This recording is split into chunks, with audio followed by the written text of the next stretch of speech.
That's a great way to start every day. Welcome, everybody, to the second live stream of Deep Recruiting.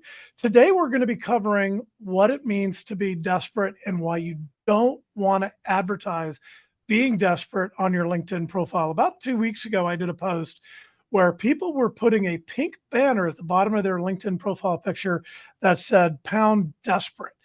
And it did get a lot of attention, but I don't think that's the kind of attention you really want to be drawing towards yourself in a job search. As I put in my post, I don't think anybody ever really said, hire that guy, hire that gal.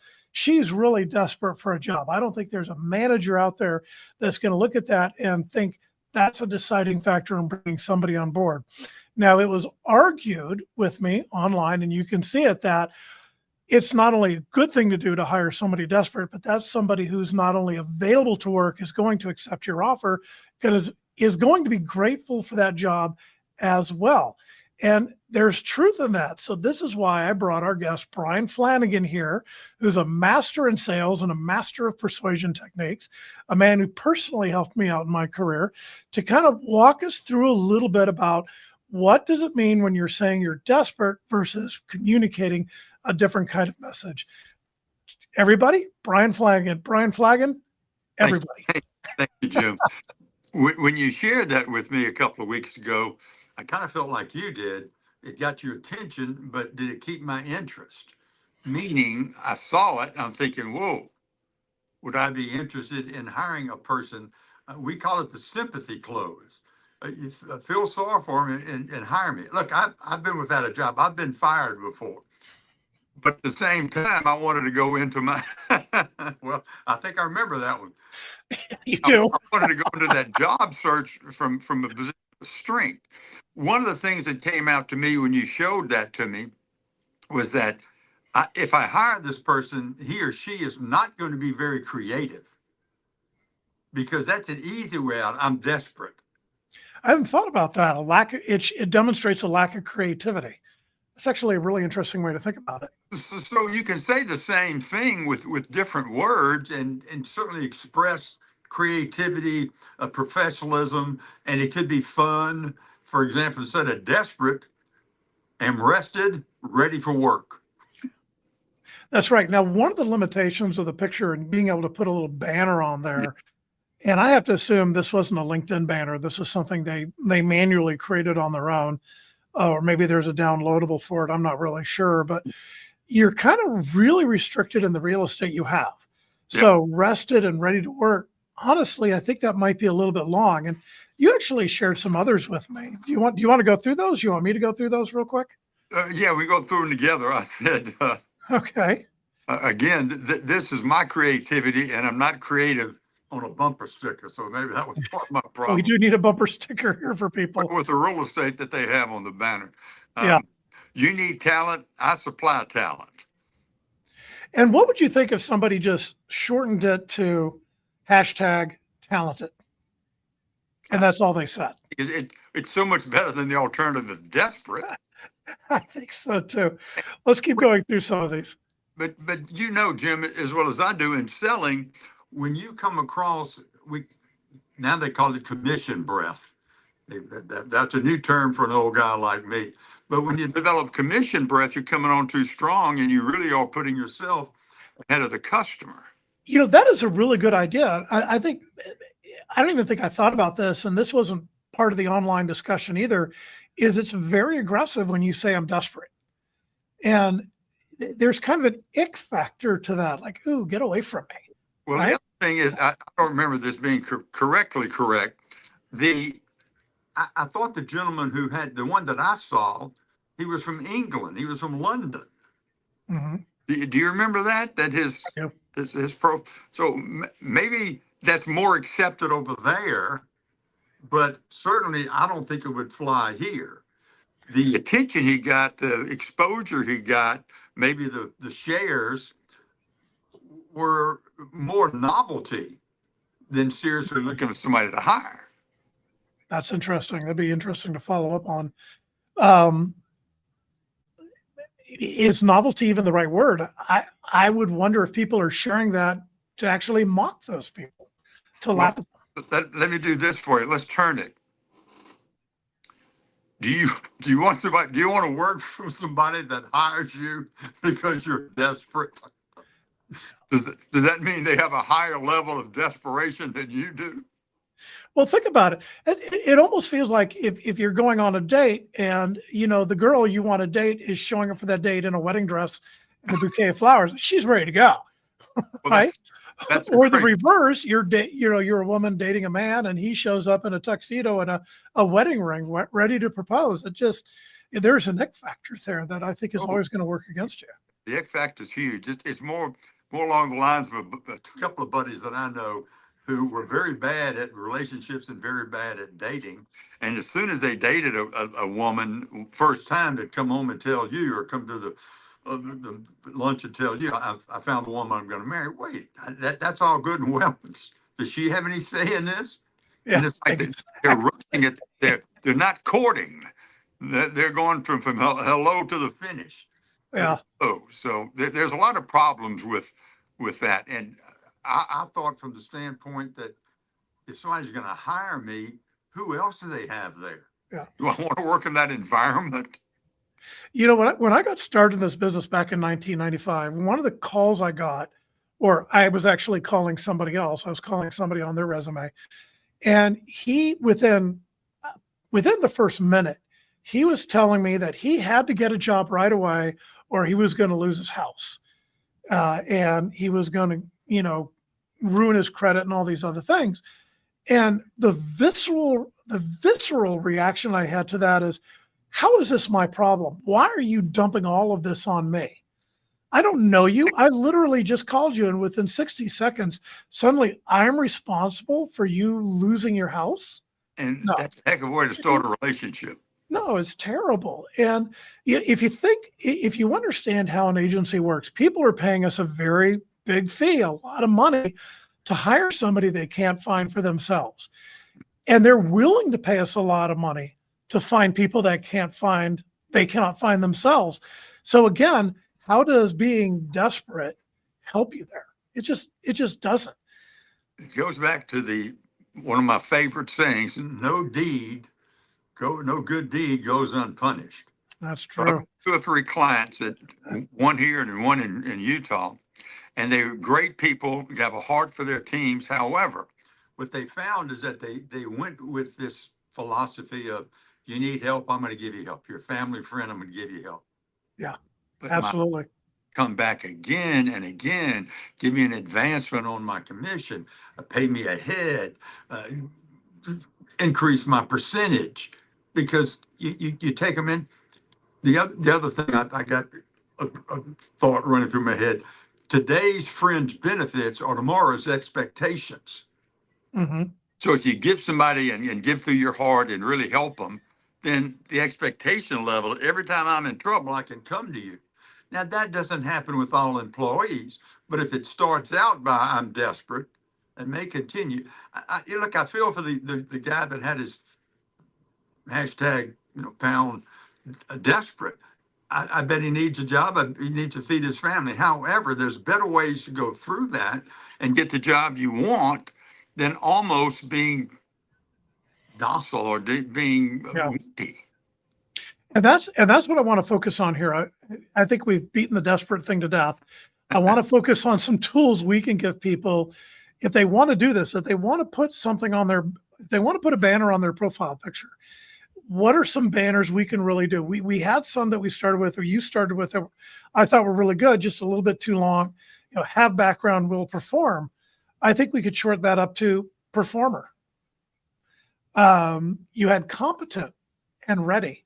I like just honestly competent. I think if you put that on there.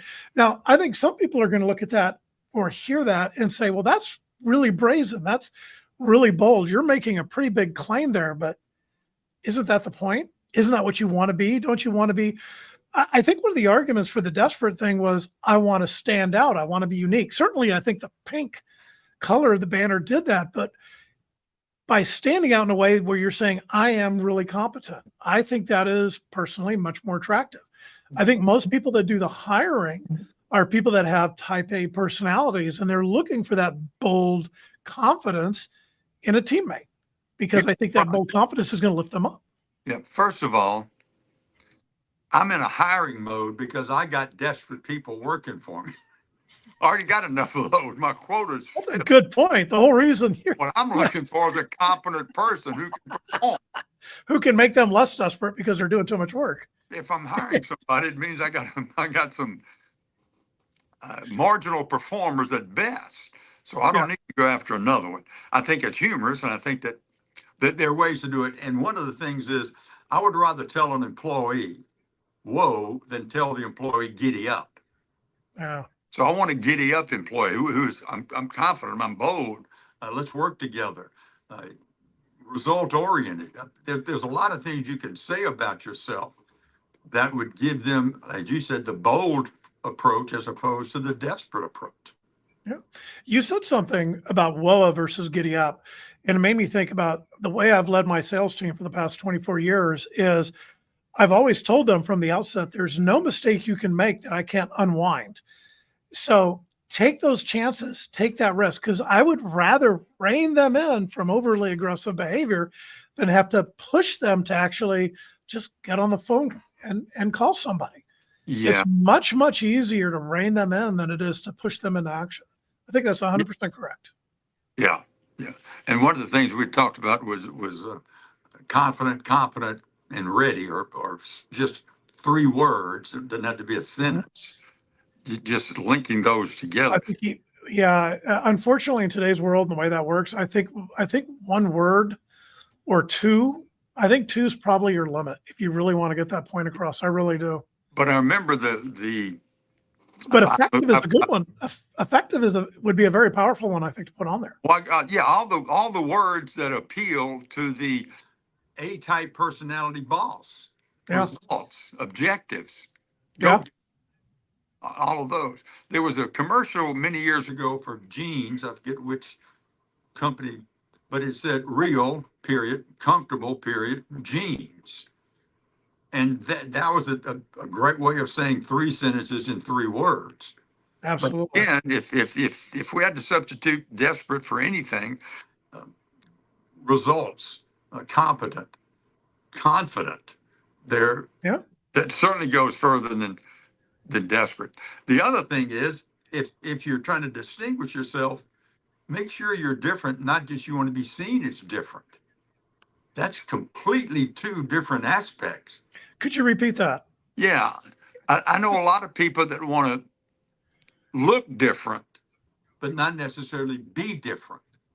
Through their appearance, through their marketing, through their networking, through how they conduct themselves. They want to stand, or what they wear, because they have a quote unquote an image, and they put that persona on and wear a certain thing, whether it be a bow tie, whatever it is. But that doesn't make them different. They just look different. Absolutely.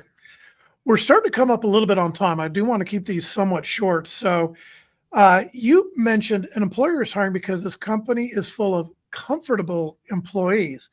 He has enough of people that are comfortable. He's looking for effective, getting back to that keyword effective. Yeah. And this whole conversation actually made me think back to when I was looking for a job back in the 90s. Back in the day, we used to have objectives on the top of our resume because that was the style at the time. That's right. And this actually came from my dad when I graduated college. My objective was very simple: to break sales records.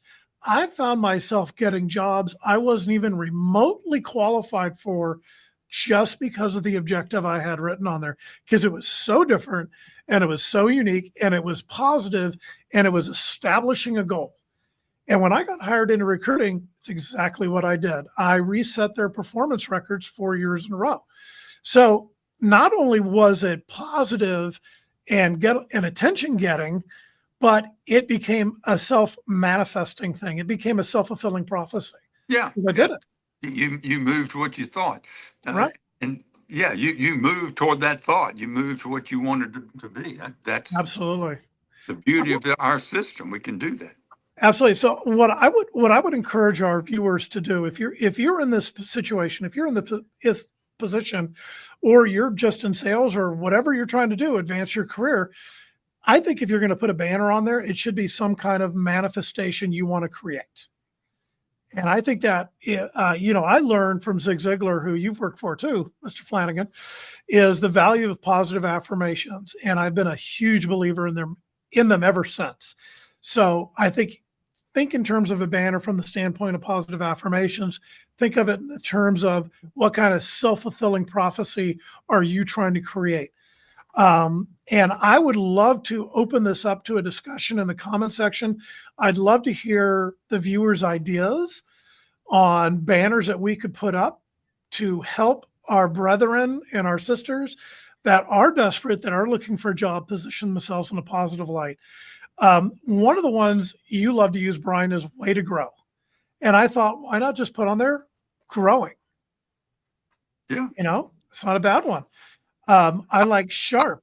I'll end my portion of this, Jim, with if I'm looking at somebody and the best descriptor they have of themselves is desperate, that's a turnoff. You've got to have more confidence in yourself, even though you may be desperate, to have a better word that defines you. Yeah. Some of these are relevant just for looking for a job. They may not be relevant in general, but like just ready or open. Growing, I think, works.